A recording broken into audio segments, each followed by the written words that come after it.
He looks so cool without a helmet. Now I can see his face. Next time I see him, I'll know that's the cool guy. You can tell I get mad when my voice gets high pitched. These deaths were so easily avoidable. There's situations you can't avoid. But when you're on country roads, everyone that rides in this area knows the deal. Everyone's terrified of deer. At least wear a helmet. Just gear up. Look out for yourself.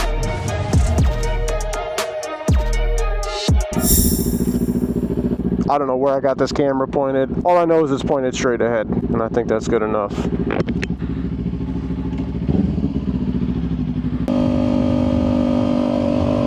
So I'm gonna just go for a quick ride and just say like what I'm looking for when I'm riding at dusk, when it's time that the deer are coming out. And instead of just ranting about why it's stupid and what people should have done and why they should have gear and blah blah blah blah blah, I'm just gonna show you an example of how I ride at dusk and dawn. And that's mainly dusk because my ass ain't getting up at dawn to go for a ride. Not yet, at least. I am getting to that point in my riding career where I'm really craving some like car-free roads that I can just go rip. The problem with doing that is when you get up that early, that's when the deer are out. So you gotta be like, you're gonna go on the highway, or like if you're in a mountain road where there's concrete around you and dividers and less chance of deer, like if you can find a good spot, fucking it's worth it. But if not, it's sketch. So anyway, I'll start the video by just saying a couple things. One, wear a goddamn helmet. What the fuck are you doing? Just wear it. Two, wear gear. Gloves, an upper jacket, riding pants, though taken just crashed and broke his foot. I think he had riding boots on, but he might not have. He said he wasn't geared up and he had bad road rash and a broken foot. So you can still get hurt with gear. Imagine if you don't have gear. So that's the first most important thing. When I'm riding around dusk or dawn, even though, like I said, I'll never ride around dawn, look how beautiful this is too. And it's easy to get infatuated with how gorgeous everything is at this time of day, but you can still appreciate that and be conscious of what's going on around you. So one, I always have two hands on the handlebars. You'll see me ride like this quite often in my videos. Almost always that's going to be during the day or in areas where there's really not risk of like shit hopping out in front of me like deer. I try, for the most part, to have both hands on the handlebars, especially around this time of day, because you don't know where you're gonna have to react or brake. Always cover your front brake, 2 fingers. You want to do it with 1 finger, 3 fingers. Use the most comfortable for me. I use 2 fingers. I always cover the front brake. I learned to ride covering the front brake, so it's not an adjustment for me. Start doing it, man. I'm telling you, it's like wearing a seatbelt. It really is. That's the best thing to compare it to. When I was younger, I thought seatbelts were lame and uncomfortable and whatever, but then I realized I like to drive fast. And the faster I drove, I realized, I could probably fly out of the car if something happens. You see a couple accidents, you see a couple bodies on the side of the road, you start to think, yeah, let me put a seatbelt on. I had friends that were EMTs and they started telling me some stories, and you're like, yeah, no, definitely gonna wear the seatbelt. So I started wearing my seatbelt somewhat early age, and that stuck with me. And you just feel so much more comfortable. It's not gonna like completely save you when you're riding or driving, but like I feel naked without a seatbelt, especially if I'm going on a rip and I'm trying to cut up on the highway or something, or I just want to drive fast or on some canyon roads. It just secures me in place and it makes me feel just that little tiny bit safer, and that just adds to the overall experience in a positive way, not restrictive in any way. Covering the front brake to me is in essence the same thing. It adds to the riding experience. It's not restrictive in any way. And when I try just for giggles, I'll literally just put my hand on the throttle, and I can't even wrap my head around how, now that I'm used to it, how could you possibly do this and just grip the throttle like you're holding a banana and have to reach up for the brake in a panic and hit your fingers on the front brake, most likely stop yourself from being able to brake in enough distance to actually help yourself. It just, that whole mechanism, reaching and trying to, it's already there. Put your fingers there, and when it's time to stop, you don't have to do anything except squeeze, and that's it. Progressively squeeze. Covering that front brake means everything though, for real. Like that, Yam said it in a video he did the math on it. I'm not a mathematician, but something like it takes a quarter second to reach for that brake lever if you're not covering the brake. And if you're doing roughly I forgot what it was. I don't know, say 50, 60 miles an hour. Let's use an arbitrary number. It's 50, 60, 70, 80 miles an hour. It doesn't matter. If you're doing roughly an average speed you'd be doing on a motorcycle, and that quarter second is like 44 feet or 45 feet. Like, think about that for a second. I think that puts it into perspective. Thinking like, oh, what's a split second covering? It's not that big of a deal. Well, if you're doing fucking 60, that quarter a second, if you're covering 45 to 50 feet in that quarter a second, imagine if I'm about to hit this car and I hit him with like 5 feet left. If I had 5 more feet of braking, I wouldn't have hit him. Covering your brake buys me almost 50 feet. That's a big deal. That's the length of an 18-wheeler. You know, the 53-foot trailers? Covering your brake will buy you the distance of an 18-wheeler worth of braking to stop yourself from crashing into a car or a deer or any other obstacle that might be in your way. Hands on both handlebars. If I keep saying it wrong. Both hands on the handlebars, cover the front brake, scan the roads to the side of you. So you're always looking far enough ahead, obviously, but deer can jump out at the last second too. I had that happen before. I think I told the story already. Me and my girl were driving. There was no warning. We're in her dad's SUV because he was blocking us in. Went out to the store to get something. He told us how to take that. Deer jumps out in front of the car, literally like 20 feet in front of me. I'm doing 50. I get to the deer by the time it lands, flinch for impact, swerve and brake a little, and the deer jumps back the other way. Super lucky.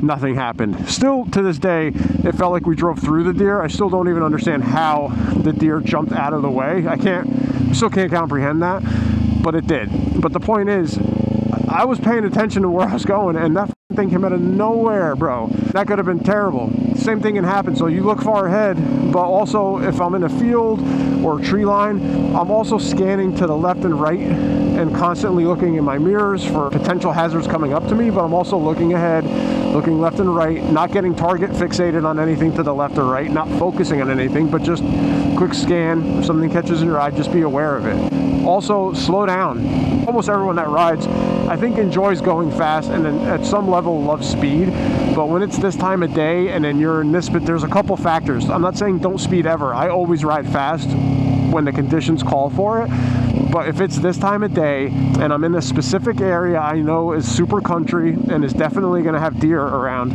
I don't go that fast. I go as fast as I think I can handle and stop in time or make an evasive swerve maneuver. So you go as fast as you feel comfortable. The better you get at braking, the more comfortable you'll get at going at a little bit faster speeds. Doesn't mean you should get too comfortable and rip, but what that means is you should practice your braking. So that's the other tip. Practice your braking, progressive braking. There's plenty of videos on it. Check out MOTOJITSU, check out Dan the Fireman. I'm sure there's a few of them I'm not thinking of right now, but trust me, there's plenty out there. I have a video on covering the front brake. I'm probably gonna do a video on progressive braking, but that's another thing to just get down. This is a prime example. This is a beautiful area. This is a straight shot, and you're allowed to pass here. You're allowed to go on the other side of the road. You have the solid dash. It's so easy here to just haul ass. And at noon, 1 o'clock, 2 o'clock in the afternoon, I'm probably doing like 80, 90. But when it's around this time of day, I just want to get home or get to a nicer area to ride that I know is safer. I'm chilling. I'm doing 50. The speed limit's probably 50, 55. And I think at this speed, if something hopped out, I could reasonably slow down. Maybe I won't avoid contact altogether or impact, but I can definitely slow down to a point where I don't think it's going to be a disaster. If I hit the deer at 15, 20 miles an hour, I'll probably get thrown from the bike, but it's going to be a much smaller impact. I feel confident I could probably swerve out of the way quickly if I had to, and I also feel confident I could brake in time if I had to, doing 40, 50. Recap, hands on the handlebars, survey and scan, slow your speeds down, cover your front brake, wear gear, especially a helmet. If you're not going to wear anything else, wear a damn helmet, please, for your family's sake, if not for your own. And just be smart and be like aware. Situational awareness is the last thing. So that's the recap. We're going to end it with situational awareness. Always be aware of your surroundings. Head on a swivel. I'm so overly cautious about shit in general, and it's paid off on several occasions. The older you get, the more your brain develops and your risk to reward fucking equation you do in your head, it really tips the scales and becomes more I'm gonna mitigate the risk and still have fun. thank you for waiting. And when you're young, you take a lot of fucking risk, man, and you get lucky. You get lucky that you make it through that. If you do make it through that time of your life and you ride or you drive cars fast like I did, I had so many moments where I didn't mitigate risk, and I'm just lucky probably to be here, honestly, straight up. So situational awareness is so important. My head is always on a swivel. That's the moral of the story, regardless of the situation. And if you ride a motorcycle, it's so inherently dangerous. If that's not how you practice, that's not how you like live your life anyway, you need to start doing that when it comes to riding. If you want to do this and have a great time, love it, be around to do it the next day and not get severely hurt, head on a swivel. Again, it upset me that these two guys passed away. It's depressing, it's sad.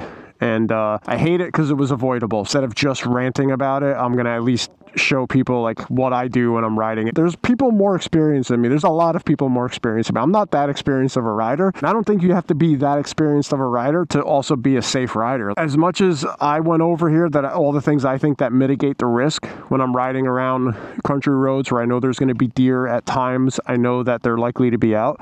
There's probably things I'm not even doing that I could be doing that I'm not even thinking of or I don't know about because I'm not experienced enough. So any other riders watching this, please put stuff in the comments for other people and for myself. If there's anything you can add to it or something I left out, or if you want to expand upon something I talked about, maybe I didn't explain it properly. Again, I didn't really script this video, I'm just winging it. So if I missed anything or anything I talked about is worth expanding on and you can make it clearer or add more to it, please feel free to do that and add it in the comments. All right. I think we're going to call this video here. I appreciate you all for watching. Stay tuned for future videos. We're about to train on some wheelies. I'm going to use Jixabraw's video to do that. I had the Aprilia demo day that I'm editing right now, which is a freaking blast. I got some really awesome footage on the RS660.